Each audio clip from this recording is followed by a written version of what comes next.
దేవుని పరిశుద్ధ నామమునకు మహిమ కలుగునుగాక. ప్రియులారా, ప్రభునామమున మీ అందరికీ వందనాలు. దేవుని వాక్యం ధ్యానందాము. 105వ కీర్తన 17వ వచనం. వారికంటే ముందుగా ఆయన యొక్కని పంపెను, ఏసేపు దాసుడుగా అమ్మబడెను. వారు సంకెళ్ళ చేత అతని కాళ్ళు నొప్పించిరి, ఇనుము అతని ప్రాణమును బాధించెను. అతడు చెప్పిన సంగతి నెరవేరు వరకు యెహోవా వాక్కు అతని పరిశోధించుచుండెను. ప్రియమైన దేవుని బిడ్డలారా, పరిశుద్ధాత్మ దేవుడి దినాన మనతో మాట్లాడుచు ఉన్నారు. ఇక్కడ వ్రాయబడిన మాటలో యేసేపును గూర్చి పరిశుద్ధాత్మ దేవుడు వ్రాయించారు. అతడు దాసుడుగా అమ్మబడ్డాడు. అవును ప్రియులారా, తన అన్నదమ్ములు అన్యాయముగా ఇష్మాయిలులకు 20 వెండి నాణెములకు అమ్మివేశారు. ఆయన పోతీఫర్ ఇంటిలో బానిసగా పనిచేశాడు. అక్కడ సమస్య వచ్చినప్పుడు చేయరాని తప్పు నింద ఆయన మీద మోపబడి ఆయన జైల్లో ఖైదీల మధ్య వేశారు. అక్కడ ఆయన ఎంతో శ్రమపడ్డాడు. యేసేపుకు దేవుడు తోడయున్నాడు గనుక చెరసాల నాయకుడికి దేవుడు జాలి కలిగించారు యేసేపు మీద. ఎన్నో సంవత్సరాలు ఆయన బాధపడుతూనే పరిచర్య చేస్తూ ఉన్నాడు. ఇక్కడ వ్రాయబడిన మాటలో ఇనుము అతనిని బాధించింది, సంకెళ్ళు చేత అతని కాళ్ళు నొప్పించి ఎంత వేదన అనుభవించాడు.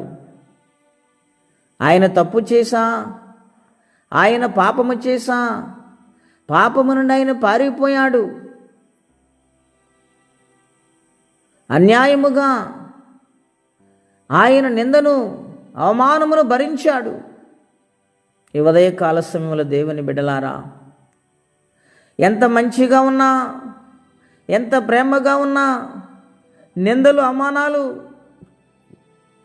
మీద పడి కృంగదీస్తున్నాయా? ఒంటరితనం అనుభవిస్తున్నారా? మనసులో ఆందోళన, తెలియని నిరుత్సాహము, బాధపడుతూ ఉన్నారా? యేసేపు కూడా ఆ విధముగా బాధపడ్డాడు. ఎన్ని కష్టాలు వచ్చినా దేవుని ఆయన విడిచిపెట్టలేదండి. ఎంత బాధ వచ్చినా దేవుని ఆయన విడిచిపెట్టలేదు గనుక దేవుడు ఎవరితో మాట్లాడాలో వారితో మాట్లాడి చెరసాల నుండి విడిపించారు. ఐగుప్తు దేశానికి అధికారిగా దేవుడు మార్చారు. కారణం, యేసేపు యథార్థవంతుడు, యేసేపు నీతిమంతుడు. నా అనేవాళ్ళు అతన్ని త్రోసివేసిన, నమ్మిన వారే శత్రువులుగా చూసిన ఆయన దేవుణ్ణి విడిచిపెట్టలేదు గనుక తనను బట్టి తన కుటుంబాలకు మేలు చేసేవాడిగా మారాడు. ఎంతమంది ఆయన త్రోసివేశారో, దూరమైపోయారు, వారందరూ కూడా ఆయన దగ్గరికి రావాల్సి వచ్చింది. ఎందుచేతననగా దేవుడు అతనికి తోడై ఉన్నాడు. అంతటి పరిశుద్ధత కలిగి బ్రతికాడు దేవుని ఎదుట. గనుక దేవుడికి ఇష్టమైన బిడ్డగా జీవించాడు గనుక దేవుడు ఆయన్ని ఆశీర్వదించాడు.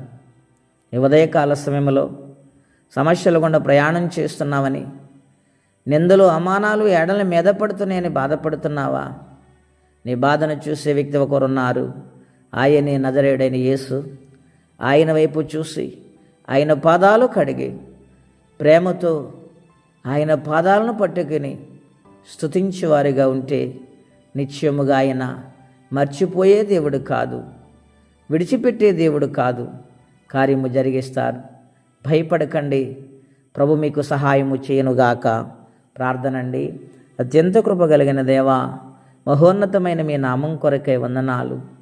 ఎంతటి బాధను అనుభవించాడు యేసేపు గారు నాయన.